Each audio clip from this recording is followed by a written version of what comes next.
Soma, thank you so much for joining me today. Thank you very much for the opportunity. It's a pleasure to be here with you. I mean, I'm very excited because, you and I, we don't know each other.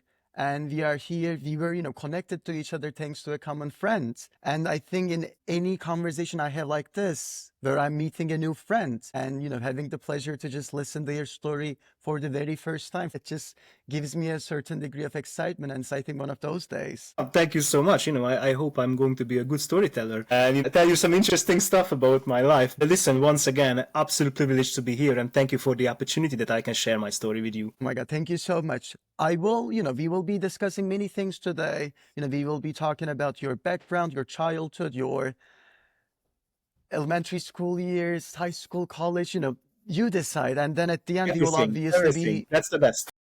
approaching the subject of your company, ETA Technologies. Is it pronounced that way? Am I saying it right?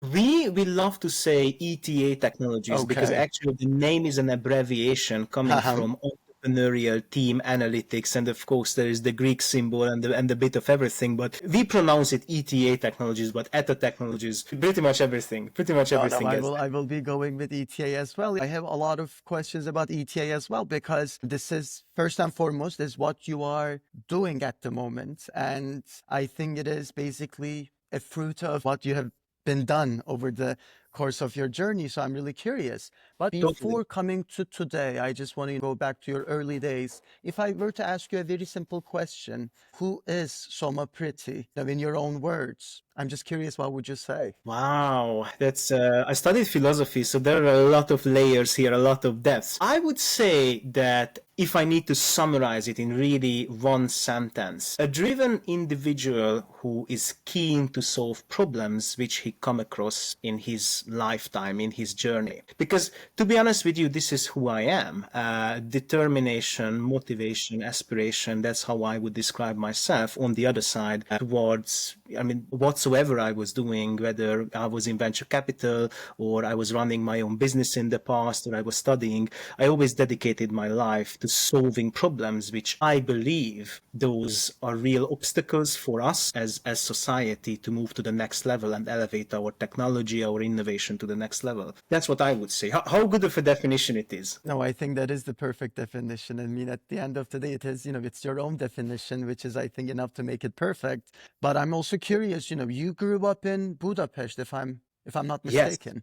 Yes. How were those days? Like, I think for some good amount of time you've been in UK, but your early childhood days, when you take a look back as an entrepreneur today, growing up in Budapest, are there any connection points that you draw anytime you reflect back to those days? Well, it was really interesting to grow up at Budapest because, my childhood was predominantly in the early 2000s, in the 90s, which was after the system change, after the era of the collapse of the Soviet Union. In the Hungary, we were like, oh, finally, capitalism with 200%. And we realized, without being political, that, there is no such thing as, oh, it's perfect. Meanwhile, the other is terrible. But, it's like a spectrum as always. So it was kind of a bittersweet growing up there because I was raised by a single mom, which back in the early 2000s, well, it was a difficult job to tell you.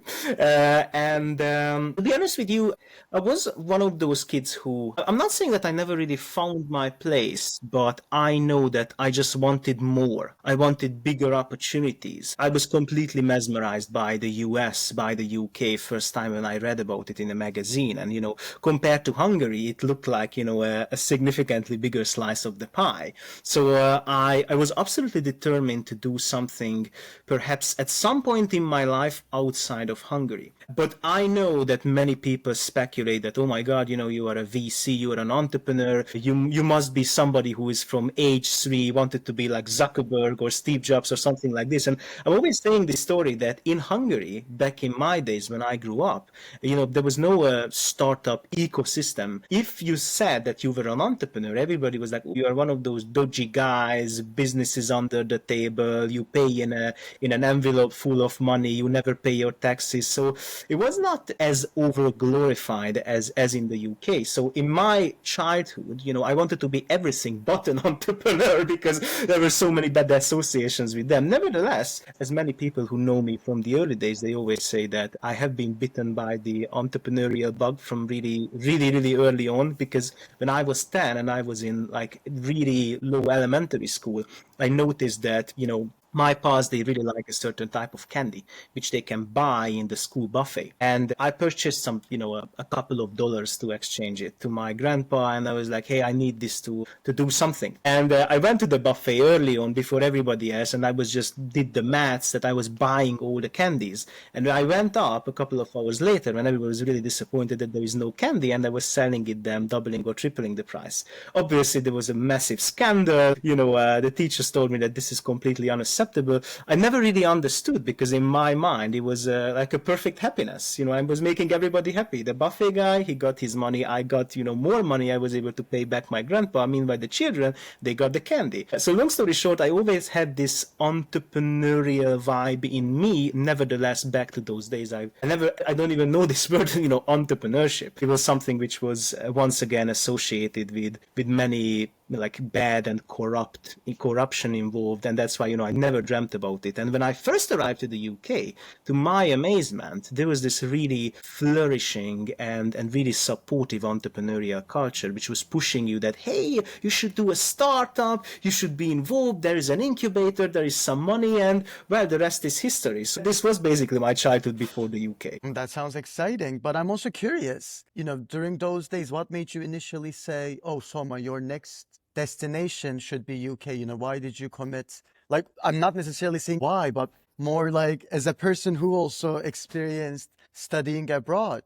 I think it's always a big decision to say to yourself, no matter at what age you are, okay, this is what I want to do next. And that is located outside of my comfort zone in a different country. So, how was that decision like for you to commit for a university outside of your hometown? This was the exact motivation, that this is outside of my comfort zone. This is outside of everything I know, everything I've ever known. Because, the Hungarian high school education system, it was really rigid. So you were there, you learn, you're never allowed to question anything, and basically you put on a paper what you memorized last night. Period. And when I made the decision that, hey, first of all, I want to study, university, I was 100% sure that I want to do something different, because I took a look at the, university structure in Hungary, in Romania, in the Czech Republic. It seemed to me that, everything is the same, that you do the same mechanism which you did in a high school, just on a significantly more elaborate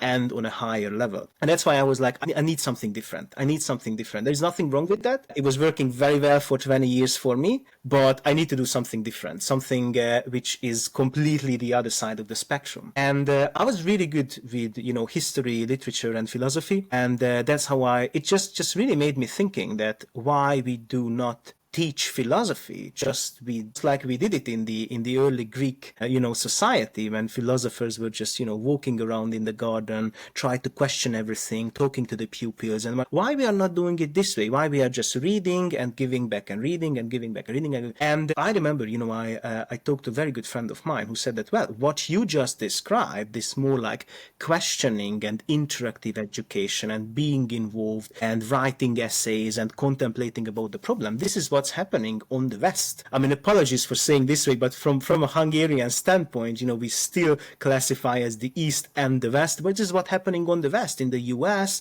and in the UK. And, I really started to study this whole university culture, and I was absolutely fascinated, once again, because it was so different. And I made the big decision that, whatsoever it takes, I just want to study there. And just to share with another funny anecdote, that I remember the first time when I pitched it to my to my classmates, and they were laughing at me saying that, well, Shoma, come on, man, be realistic. I mean, in those areas, they speak English. The best English what we speak is a couple of words putting together, that 1, 2, 3, 5, red, blue, so on and so forth. And I was like, I don't care. I just want to study there. And of course, it was a really bumpy road. And I can tell you a lot when I was failing and failing and failing and failing and failing. But it was really a fascinating moment for me. First time ever when I landed at Bristol, and I just got on a train to Exeter, and finally I started my studies. It was not easy.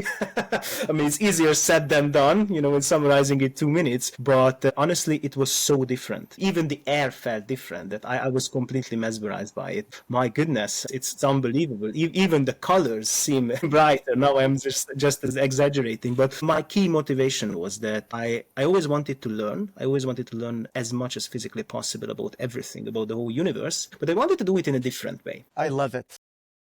Thank you, man.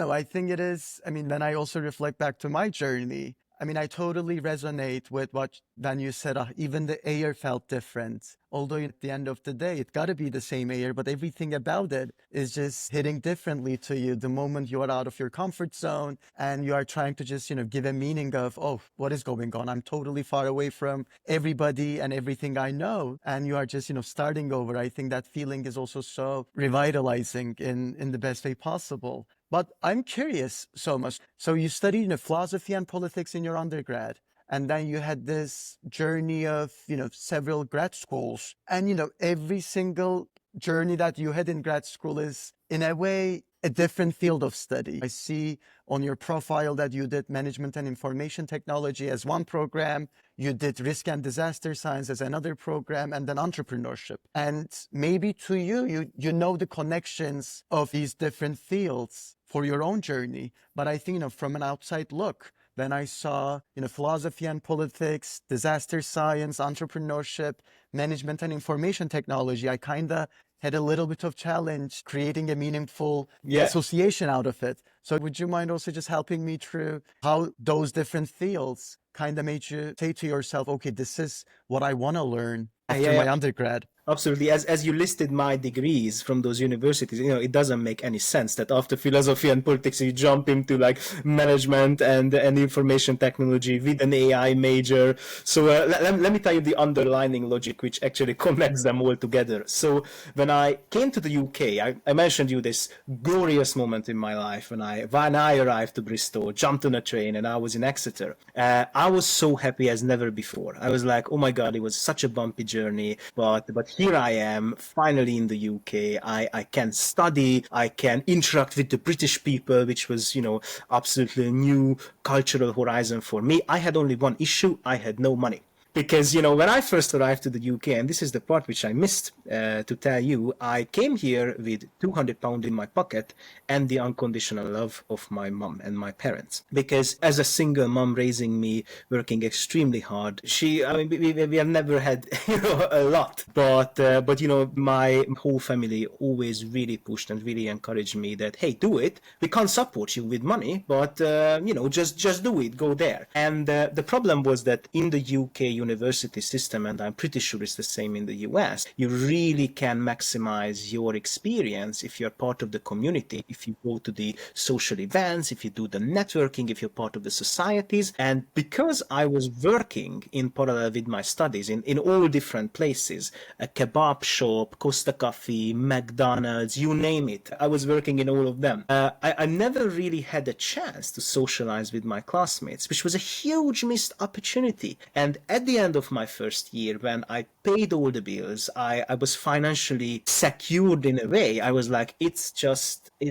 I'm doing it backwards. I'm doing it wrong. I'm sure there must be a better way to make money. And this is when it happened, actually, an absolute life-changing moment for me, that I was invited, because I had so high grades, to a startup weekend organized by the university. Once again, until this point, I was studying philosophy and politics. I had no clue about business. I was doing, some candy selling shenanigan in primary school, but once again, never wanted to be an entrepreneur. And I do remember that it was a classic weekend, Friday, Saturday, Sunday. And I was really hesitating to go there because I had a very good shift in McDonald's on that Saturday. And my friend told me that, look, just go there. I'm happy to replace you. And I was like, well, it's so kind. Plus they give me food, so I'm gonna go there. And it was really a classic structure that a couple of people getting together. We got like 48 hours to work on an idea, and it happened that on Sunday when we pitched the idea, we won, and we got £10,000 just to turn this idea actually into a real product, into a real business. And why am I telling you all of this? Because this is the whole background why I was doing all those different degrees. From that moment on, my journey was that, of course, I was studying, and in parallel, I was doing little businesses, which mostly relied on solving problems for the local student community. None of them, you don't need to think about anything which is like a global entrepreneurial potential. It was more like small businesses solving one little problem for a large and holding together community on the campus. It paid really well.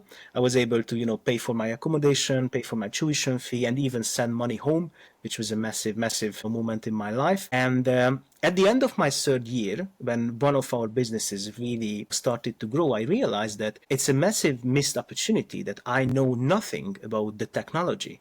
And, many people say that if you are a CEO of a company, you don't need to understand the technology. You just need to be the face, and you just need to do the talking. And the rest is just details. The rest is done by the CTO, the Chief Technology Officer, and so on and so forth. But in reality, I was really found myself in challenging, conversations by the clients when they asked me questions, and I had just no clue what's the interface, what's the underlining, what the software is actually doing. I was able to present them what's the commercial benefit, but when they asked questions, I always was like, I need to call my CTO. And as you can imagine, it was really hurting the business. And that's why I decided that, look, I want to do something as a master's degree, which is really giving me the technological background to understand, and even more important, the management background, because I never wanted to be a programmer or something. I always knew that, my involvement with the business more on the commercial, more on the people side. So I never wanted to be like, I'm going to replace the CTO. I never had this hubris. Nevertheless, if you run tech startups, and I'm saying it to everybody who's listening, better to equip yourself with the knowledge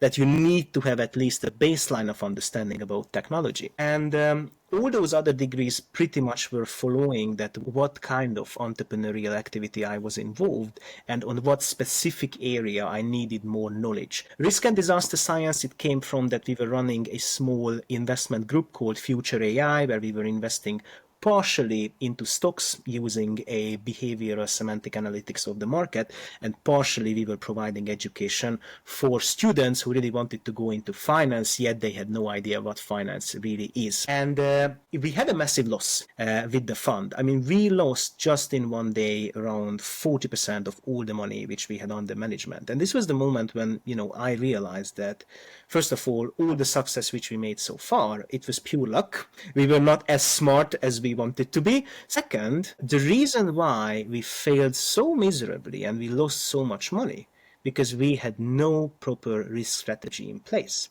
And I was desperately started to look for a degree which is giving me like the full picture of risk, not just, financial risk, because I understood some of it, but basically like educating me about the whole nature, what risk is, because risk can come from multiple ways, not just from the financial markets, but from a technological standpoint, and many times from a people standpoint as well. And that's, the best way to tell you that why I have so many of those diverse educations. It was always about that, what problem I was involved and what area I needed more knowledge. And of course, those universities provided me with fantastic network, which I was utilizing and reutilizing in my career, not just in the early entrepreneurial ways. Now, the year is 2020. I assume that year is the mark for the end of your formal education journey. Yes. And I mean, I'm not saying, because you also kindly pointed out that even when you were a full-time student, whether in undergrad or grad school, you still kept doing,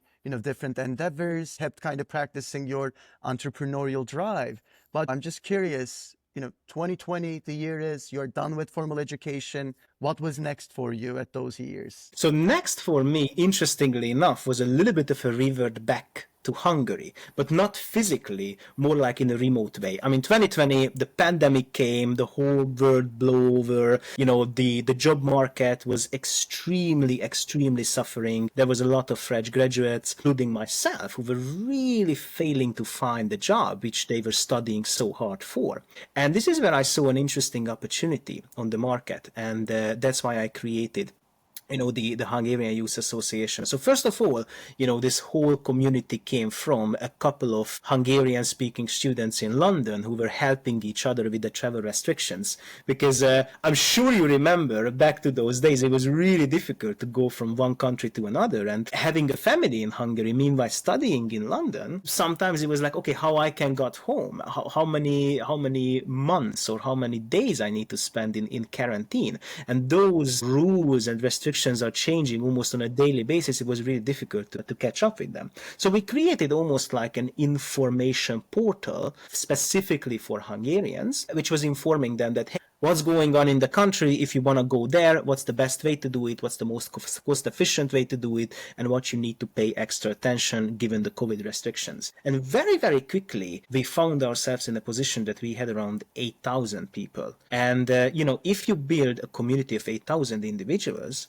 who are really active, they are sharing and resharing, and they are talking to each other. So it was a real community. It was not just some Facebook group where a couple of people join and they don't even talk about it. But it was really active, and this is where we realized that, hold on for a sec, there is an opportunity here. We just haven't discovered it, and the real money-making opportunity came from that everybody was suffering on the job market. Like, applying, I remember the statistics that if you apply to Goldman Sachs for their fresh, graduate scheme position, the probability to get in, it was not just under 1%, but under 0.001% actually, because for this one position, it was not even the so-called sexy investment banking. It was something like something back office, if my memory serves me right. Like 12,000 people applied to this position. So just imagine the desperation and the problem.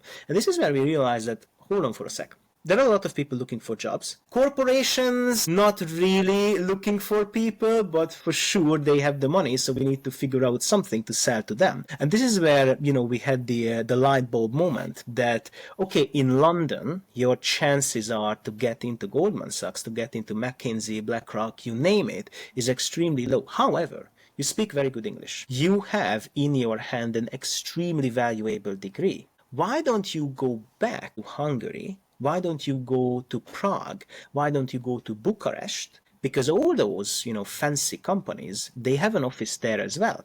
And here comes the twist. Traditionally, in the Eastern and the Mid-European region, filling up those positions, it's really difficult for the HR department. I mean, if you apply to an investment banking graduate scheme in Warsaw or in Budapest, the probability to get in, especially if you come with a British degree or with a prestigious American degree like yourself, is around 70%. Big change in perspective. And this is where we realize that what we need to do is just basically connecting the supply with the demand. Of course, COVID in a way really played things in our way because all those positions were remote. Nobody wanted anybody in the, be in the Prague office once a week or twice a week or anything. Just do everything remotely. And basically, it was a mutually beneficial agreement for everybody because you got a job, what you wanted with a prestigious company, and it was solving a massive problem for those HR departments who were really suffering to fill in those positions. And if you're working for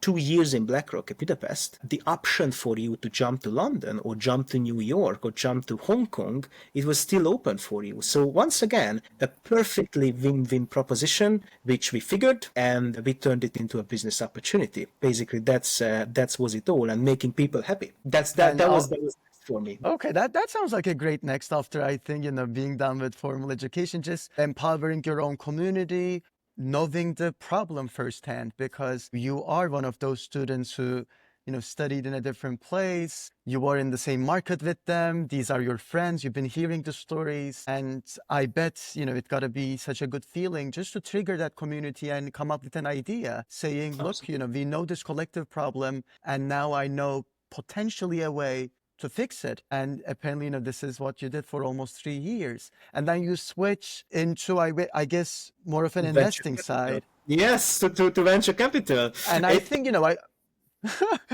and I think, I just love these, different jumps between, two sides of the kitchen where you either cook or you kind of, observe the individuals who cook and kind of be part of their journey and assess their risks, etc., etc. But I think, that investor experience of you probably gifted you a different kind of perspective for the last, year or so as you are developing ETA. So, allow me to just ask you first, what made you say, okay, now it's time for me to wrap this investor journey of mine and start something of my own and, switch the roles in the kitchen? And in Yes. what ways today do you think you are, benefiting from your past experience as an investor as you are, building something of your own? Look, absolutely. Without being involved on associate and senior associate level with multiple VC funds, ETA Technologies, even the idea of ETA Technologies would not have been possible. So I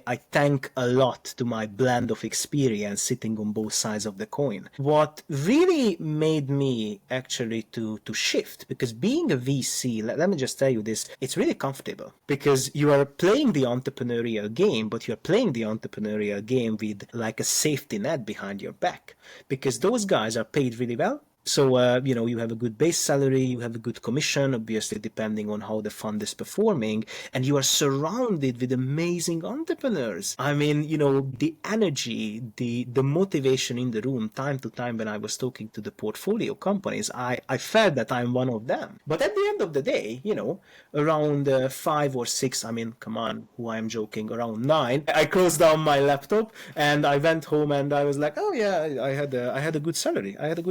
I'm living a good life now. I don't need to worry about stuff. And meanwhile, you are an entrepreneur. Day to day, you need to worry about it.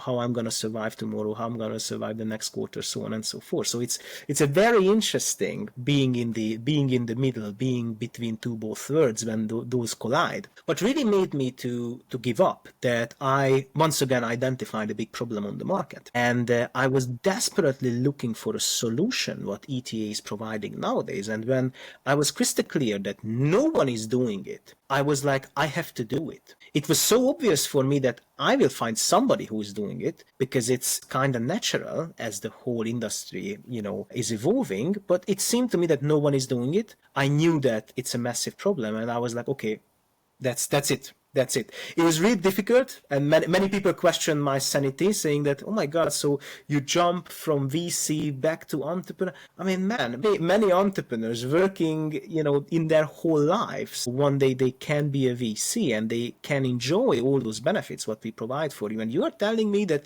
you want to quit to start working on another idea? I mean, what? Why would you do that? So I had many of those conversations, but when I saw, the numbers that 65% of startups fail due to team-related issues. Meanwhile, a whole industry, venture capitalists, angel investors, incubators, small guys, big guys, everybody is talking about that they are investing in people. I was like, it's such a huge contradiction that somebody must solve this problem. And I was like, I quit, I dedicate my life to this, and let's see what happens. And here we are. Hold on, then, before jumping into more questions, very briefly, if I were to ask you, what do you guys do at ETA? What would you say? I would say that imagine that many great opportunities find you, with huge market sizes, shiny, flashy pitch deck, obviously AI in it, because nowadays everything is with AI. So you see all the numbers. Everything makes sense, but how do you can tell that the co-founding team sitting in a garage in Silicon Valley, they really have what it takes to turn their little idea into unicorn? You can't tell this. And this is why we exist, to tell you. We created the first ever psychometric AI, which is assessing the team behind an idea, and it's basically turning them into numbers and telling you in a quantified way that if you put your trust and your money in, what you're gonna get at the end of the day. That's what we do. I have a little pause moment because first, it sounds exciting and fascinating because, you are basically saying, Orchun, we developed this thing that helps investors or people putting their trust in a journey of risk for, any entrepreneur. We kind of make things a little more clear in terms of understanding if these people putting all their energy to an idea have what it takes. But then it's a big statement for sure. And that is the reason, maybe one of the reasons why it excites me. Allow me to also ask how, because, that's a big mission. Yeah, it's a huge mission. It's a huge mission. Just imagine that all around the globe, while we speak, 65% of those startups going down due to team issues, due to power struggle around the board, due to burnout, which is a huge thing. Without being boring, allow me to elaborate you a little bit that what's going on inside the engine of ETA Technologies and how exactly we can make those predictions. When I quit my venture capital job, by that time, I made sure that we have a product in place. So we started working on ETA actually in 2021. The original idea was very simple, that investors invest in people. We want to create a tool which is giving them the numbers. Because if you ever went through on any pitch deck, it doesn't matter it's UK, Hungary, or classic Silicon Valley style, what you will find that on each and every one of those slides, you see numbers. Total addressable market, total servable market, predicted EBITDA, so on and so forth, except one, which is the team. On the team slide, you see a couple of smiley faces, maybe LinkedIn accounts, an obnoxious description that I'm ex-Google, ex-Amazon, I'm coming from Harvard, so I'm the best guy to do it. How I can tell once again that those guys really can work together in a high-pressure environment, which is a startup, and really turn something into a huge company. And we started with a very, very, very profound idea. 75% of SP 500 companies, they use psychometric testing in order to identify the right talent for hiring, who are the next generation of investment bankers, asset managers, back office tech people, so on and so forth. Why we don't use this technology to analyze something which is 10 times more elaborate, and this is the entrepreneurial talent. So we wanted to create a psychometric test which is measuring a collective entrepreneurial talent of a group of people, aka a team. The problem was that there is a well-researched area of the business studies, and I think many management departments, they have at least, a couple of lectures about it, so-called entrepreneurial persona. There are a lot of amazing people in academia who are, researching the entrepreneurial persona. But I was like, yeah, it's very interesting that we wrote a lot of paper about it, but let's see the practicality. And back to those days, thank goodness I was a venture capitalist. So VC works like a way that if you are in, they treat you like family. And everybody in the industry knew about my little side project. Many treated it that, it's interesting, but whatever. And many were really enthusiastic. Long story short, I was able to personally interview 150 really seasoned venture capitalists. I was just asking them one question. We all agree that investors invest in people. Tell me what kind of people you invest. Tell me what you're looking for in a team. Is it resilience? Is it coachability? Is it the high or low probability of work of what you are looking for? And based on the academic research and these 150, I call them customer interviews, we finally came up with the top 20 really influential factors, predictive factors, I would say, what we need to measure against with our psychometric test. But this was the point when we run into a massive problem with psychometric testing in general. May I ask you, have you ever completed any psychometric test in your life? I bet 100 to 1 you did. Well, I did, for sure. I think, multiple for internship applications, Exactly. for some school initiative applications. One thing that I always felt, I always found myself questioning anytime I'm doing a psychometric test is by answering this certain question, using a sequence, and then you are asked, pick the fifth element of the sequence. And then, I remember myself looking at and thinking, how on earth this question will tell something about my character or like my behavior? You totally hit the head of the nail. That psychometric test in itself, extremely accurate if we assume that the person who is completing the assessment has the intention to not to lie. But if we remove this part of the equation, we realize that this technology does not operate with an impenetrable security, let's say this way. And when we showed the first product to the investors that, oh, this is how we're going to analyze the team, they were like, okay, but what makes you think that, they're not going to outsmart it? I mean, come on, man. You are one of us. You know how it is. Founders, sadly, just do everything to get the money. If they need to lie, they lie. If they need to cheat, they cheat. If they need to manipulate the data, they manipulate the data. So you need like an insurance policy in order to prevent it. And that's why we are not just a simple psychometric testing company, but a psychometric AI, which we built, because we added an additional layer. And this is where the AI component is coming to the picture, that our assessment system and the algorithm is in the background, it is collecting two types of data, intentional data and unintentional data. And as you rightfully said, that the intentional data, what is your answer to the question? The unintentional data, how you answer the question, how much time you spend on each question, are you going back and forth, are you changing your answer in the light of a new question? If we provide you with an opportunity to describe something with your own words, how quickly you are typing, what words you are using, what's your mouse movement, 200 or 300 thousands of data point which is coming from your behavior or metadata.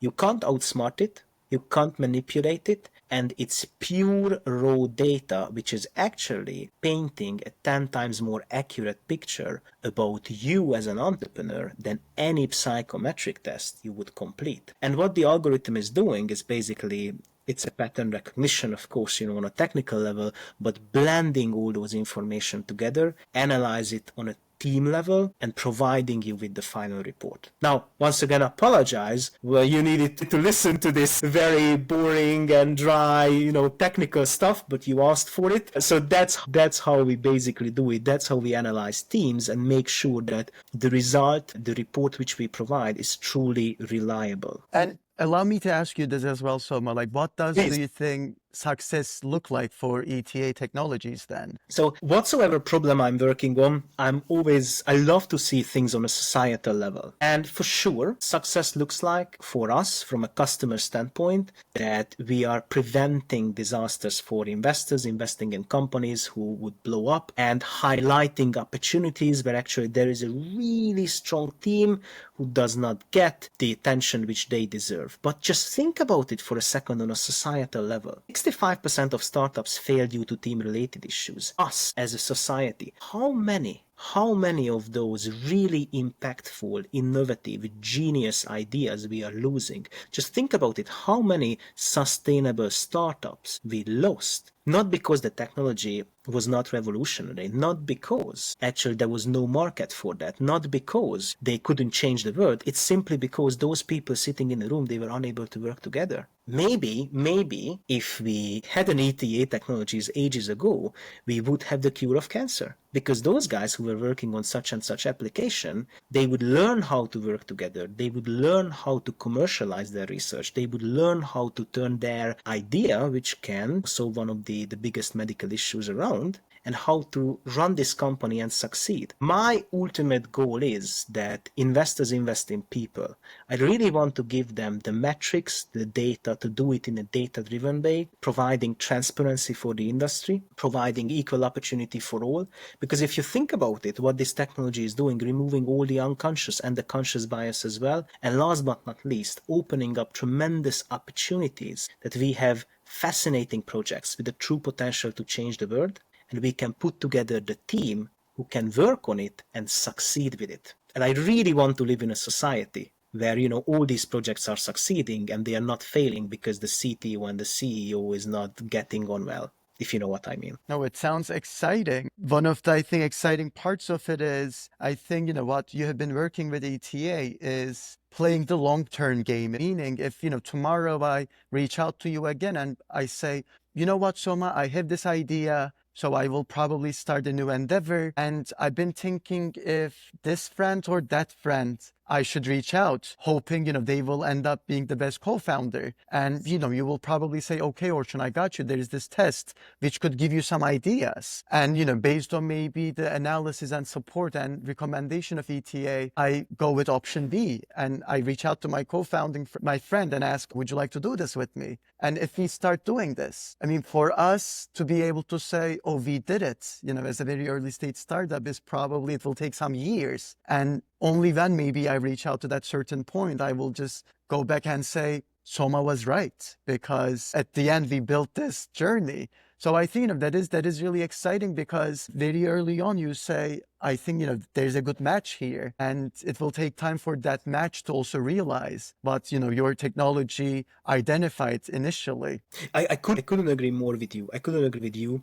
It's absolutely not a sprint, it's a marathon. That's what I'm always saying to my co-founders, that what is the most valuable commodity what we have at the moment in ETA Technologies is obviously the data. At the moment we analyze 3,000 companies. Some of them were fascinating successes, some of them were a complete failure. Just imagine that how accurate those predictive algorithms are going to be when we analyze 50,000. How accurate it will be when we analyze 1,000,000 startups. And pretty much that's what keeps me awake at night. Oh, that is beautiful. Thank you so much for, all these kind answers to all my questions. Maybe, I might ask you just one last thing, and then the floor is yours to just, have your closing remark. But, initially, 45 minutes ago when we started this conversation, you were also, you started with also reflecting how different Eastern Europe and its technology ecosystem was when you were a child. And that's why you actually never thought of becoming an entrepreneur. But I think you wouldn't disagree with me when I say, just like everything, Eastern Europe also changed. Turkey, my hometown, changed tremendously. US, where I've been living for the last 3 years, is also constantly changing when it comes to technology ecosystem. So when you take a look back to Hungary today, or, overall Eastern Europe, and when you compare it, the region, with what it was when you were a kid, are there like certain differences that you easily identify? I'm curious. Totally. I couldn't agree more with you on the changing side, because actually nowadays we can talk about a Hungarian startup ecosystem. In my childhood, it was completely non-existent. Nowadays, children are growing up with a vision in their mind that one day I want to be like a Zuckerberg, one day I want to be like Elon Musk or whoever, because they know about these success stories. They understand that, being an entrepreneur, once again, is not like a shady profession with the tax avoidance and under the table businesses. It's actually fascinating. It creates a lot of value for society, and you don't need to be a friend of a politician in order to start a business. You can do it in your garage, especially with the AI involvement. Two or three people getting together, they identify a problem, they create a technology which solves this problem, and just start marketing and selling it. It's easy like that. And it really, really puts a huge smile on my face, and it really warms my heart that in Eastern Europe, the ecosystem is growing. Slowly but surely, it's growing. But Turkey is an excellent example that you guys have so many amazing initiatives. In fact, if my memory serves me right, the 500 founder European initiative, also they have the headquarters in Istanbul. Turkey, from a startup and an innovation standpoint, have a lot to be proud of. And I see a lot of creators on LinkedIn as well from Turkey who are sharing a lot of wisdom. And I was like, this is fascinating. I really enjoy this content. Where it's coming from? Is it US or is it London? No, it's Turkey. So the region is improving. The region is developing a lot. Honestly, I'm really excited. I'm really excited to see that what the next 10 years, 20 years holds, because maybe the next Silicon Valley is going to be created somewhere in Eastern Europe. I mean, I read a report a couple of months ago that investing now in Eastern European companies, actually it's a really good deal because the valuations are really low. Meanwhile, the quality of engineering work and the quality of startup work in general is extremely high. So those who get in early, they can get the next generation of unicorns. So I'm super excited. And I'm really glad that once again the new generation, for them, entrepreneurship is an open road. What else you can wish for? No, I totally agree. I think it's an exciting time to be alive, and totally exciting region, to focus on, because yesterdays are never like tomorrows. I think when it comes to this region with, all these Brilliant. things happening all at the same time, thanks to individuals like yourself, who are putting their time and devotion to their endeavors and, creating, I think, a better region when it comes to be bold enough to try something new. So I think that is really valuable. But Soma, thank you. Thank you so much. It's been a pleasure to, have you join us, talk to you, listen your journey. It was such a joyful experience for me. Thank you for your time. Listen, thank you very, very much for having me. I'm a big believer of the saying, by Denzel Washington, that in the first part of your career you learn, in the second you earn, and in the third part you return. Now, I am nowhere near close to my third part, but whenever I can return, and if people find some value in my humble journey and in my humble story, please, whoever is listening this, add me on LinkedIn. If there is any way, I can be useful for you, my door and my calendar is always open. And thank you so, so, so much for this great opportunity. I do hope that in the future we shall have an opportunity to collaborate more, and keep up the good work with the podcast, man. Thank you so much, Soma. Have a good one. Have a good one. Thank you.